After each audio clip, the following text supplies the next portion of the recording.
Well, Dave Stark, a lot of the big claims involve mediation or similar sort of ADR processes.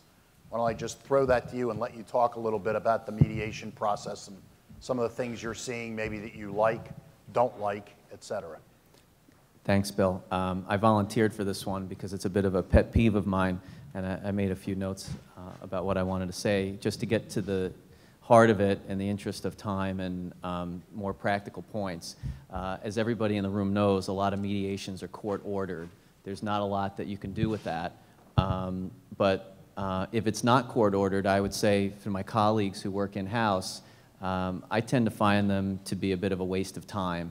And it gets back to the original slide about settlements and the point I was making about relationships. And I think if you work hard at it, you could probably find somebody internally or externally who has relationships. Now, we do see a dynamic with mass torts where you have a number of different plaintiffs' interests and you're trying to herd those cats, where mediation is a process that they find useful, in which case you have a decision to make if you want to get the case settled, and they insist on a mediation or strongly encourage it because it gives them the cover. Now, that's sometimes the dynamic that you find.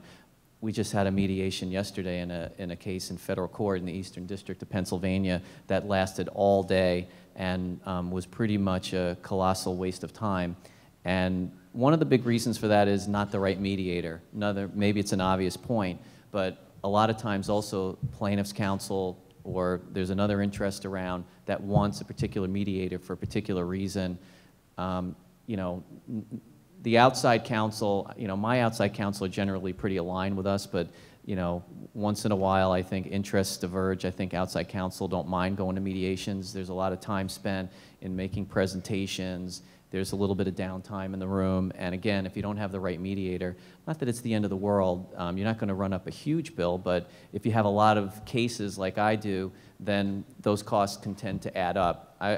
Again, I have a predilection not to prefer that. The last point I want to make is bear in mind that a lot of times the judges are talking to the mediators even though they're not supposed to. Again, maybe this is an obvious point, but you know, we've had a lot of mediations in our patent cases, a lot of them in New Jersey, and you know, I happen to know that the mediators talk to the judges, and sometimes they share mediations among even the Article III judges doing mediations for the other judges on big cases.